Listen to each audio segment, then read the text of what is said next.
Hello everyone, I have just recently finished reading the massive Halo Encyclopedia, and today I'm going to give you a review of this sacred text. So first of all, what is the Halo Encyclopedia? Well, it is essentially a massive fact file for almost everything in the Halo lore. Not everything, but by and large almost everything mentioned or that happened in the Halo universe is in this book, whether that be an entire page or just a brief sentence. In this book, the main contents cover the different factions and the sub-factions of Halo, but with the main ones being the UNSC, the Covenant, the Forerunners, the Flood, and the Banished.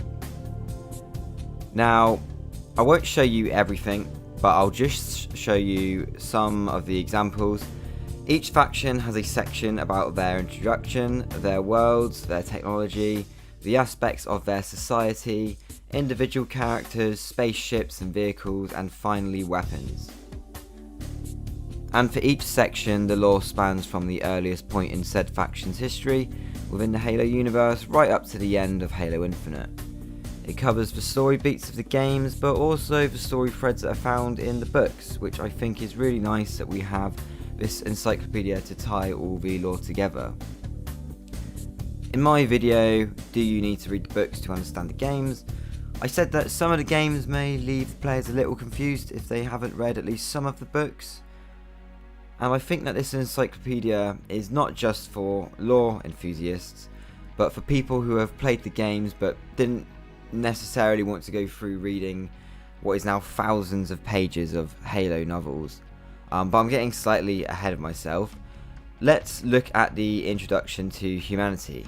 So straight off the bat, with the section dubbed Origins, we learn that humanity is actually a product of the precursors, who are seldom mentioned anywhere in the games, and they're not even mentioned in the books that often either. It explains that they were created along with their sibling species, the Forerunners, and how eventually the two species found themselves in bitter conflict that resulted in the humans being devolved back to their tribal Stone Age status. And it was only now, after discovering Halo, that humanity is regaining some of its ancestral technological wows. The origins of humanity continues for several more pages, and you can find similar introductions for all of the main factions of Halo in this book. And it's not just the big aspects of Halo that are found in this book, but there's plenty of smaller details that as a player or reader you might not think about otherwise. In the human organizations section, for example, there is a paragraph about humanity's nautical forces. Of course, in Halo we think of space battles and spaceships, but here it states the UNSC's wet navy assets were the last surviving military assets because the Covenant would bypass the planet's oceans for other targets. And it's little details like this that I actually really like, because they not only flesh out the Halo universe, but they serve to fill in some of the gaps. Other small details, but perhaps important ones, can be found throughout the book, such as in this section about Covenant space, where it says the Covenant roamed the stars for many ages, and while they charted untamed and explored Forerunner facilities, they were also purging remains of the Flood, which is something that hasn't been mentioned before, at least to my understanding, in any piece of Halo media. So how long have the Covenant known about the Flood? How many encounters did they have with them prior to Halo CE? This isn't answered in the book, but it does open the Halo universe up to further possibilities with the stories that could be possibly told.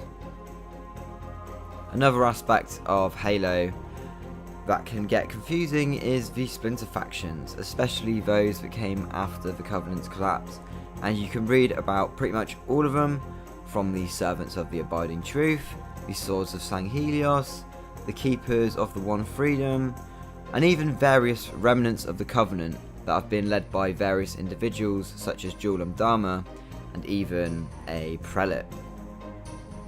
But speaking of the Prelate, this encyclopedia does a fantastic job of fleshing out individual characters like this Prelate, Das Bazvod. Now I may have just butchered that name pronunciation, but we will continue. If you don't know what a Prelate is, they are the closest the Covenant got to replicating humanity's Spartans in the form of augmented prophets, or Sanshayum. Each faction in the book has a section on characters, and some of this lore runs deep, including the origins of the Flood, thanks to the handiwork of the last precursor, the Primordial, who took on a wicked and twisted shape, which can be seen in the Flood introduction section. These character sections also reveal a wealth of new lore about characters we previously knew little about. For example, Jaeger Ardumni. Jaeger, it states that he was the only survivor of a silent shadow mission to hunt down and kill 2 Spartan-free headhunters. And yes, these are the same headhunters from the Headhunters Halo animation from all those years ago. And it was that fateful mission where he was injured to the point where the only way to save him was to make Jaeger half machine and half Sangheili. Another tidbit mentioned about the Spartan killer Hyperius, who is said to have been responsible for the deaths of over a dozen Spartans. It's these details that I really appreciate, because I felt like the Spartan killers and other notable banished characters were seriously underutilized in Halo Infinite.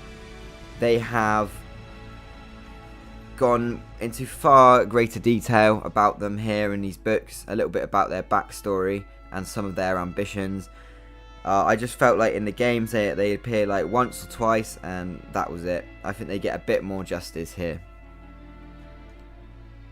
And of course, accompanying all of these details about grand and small events, characters and technology within the Halo universe is some incredible artwork and imagery. And while not everything has a picture to go besides it, most things do. In fact, even if you feel like you're someone who is not good at reading for long periods of time, this encyclopedia has so many images within it that you could almost use it as a visual guide if you wanted to. Now, some of the art is reused from previous Halo projects, like Halo Mythos, and some is just images taken from other media, like the games, but a lot of the artwork is entirely new, and it looks incredible. This image here, showing Spartan 2s in different armor variants, is probably my favourite image in the whole book. I just love the sleek and yet blocky look of the Mark IV. And there are images and artwork for things that rarely appear in Halo or have never been shown, like the semi-powered infiltration armor of the Spartan 3s, or how about portraits for the commanders of the UNSC, who make appearances in the books, but we never actually get to see what they look like until now. There's also plenty of artwork for spacecraft of all factions, which I know for some people is often their favourite part of a science fiction series.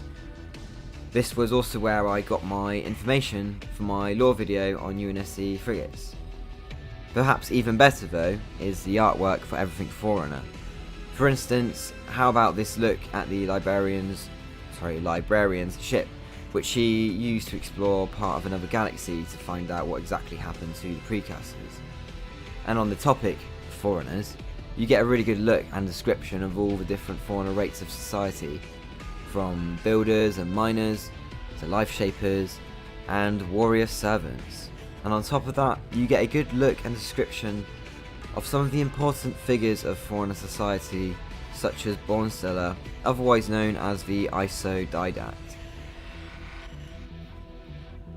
So just to conclude, I really enjoyed my time with the Halo Encyclopedia. Even now, while I was writing this review, I was just flicking through the pages, rereading some of the text or reading the parts I skipped over, because this tome is 486 pages long, and that's why it took me so long to get through it. Sometimes I would spend several hours going through the pages, and other times I would pick it up for a few minutes just to look through the visuals. And now, is it completely flawless? Well, no, as a book does have a habit of repeating itself at times, often when there is an overlap between topics, so you might be tempted to skip ahead, but then you might ultimately miss a small but important detail, and sometimes trying to find those details among some of the repetition can get a bit tedious. But I also wish there was a few more character profiles. For example, characters from the Ryan Forge trilogy of books, such as Ram Chalva, Lesser and Nico, are all absent, and the same goes for most of the characters of the Kilo 5 trilogy. But that's not enough to take away from what is, funnily enough, perhaps the best Halo content released this year. I mean, Halo Infinite hasn't exactly delivered with its live service, but if you need something to scratch that Halo itch, it might not be in game form, but this encyclopedia encompasses a lot of the things I love about the Halo universe, which is the lore, the visuals, the stories and the characters, and all of the crazy events that take place. And if you was wondering if it stretches beyond Halo Infinite, well, the short answer is that it doesn't, but there is a page at the very end of the book that shines a bit more light on the Harbinger and her species, the Zalian, I think it's pronounced. But I will save that for you to discover yourself if you choose to pick up a copy of this book. So this isn't the sort of review where I'd give a score, but I will say that this encyclopedia is packed to the brim with immense detail and content. I certainly felt that I at least got my value for money's worth, and I recommend this book to any Halo lore enthusiast, but also to anyone who finds Halo visually appealing, as it could also act as a visual guide if you preferred to just not read all of the text that lays within. So this was my first time reviewing a book of any kind, so if you did enjoy the video, please do leave a like, and maybe consider subscribing, checking out one of my lore videos that I have done. I think we've done about 9 now. So that will do for today, and until next time, Spartans, this is Jack signing off.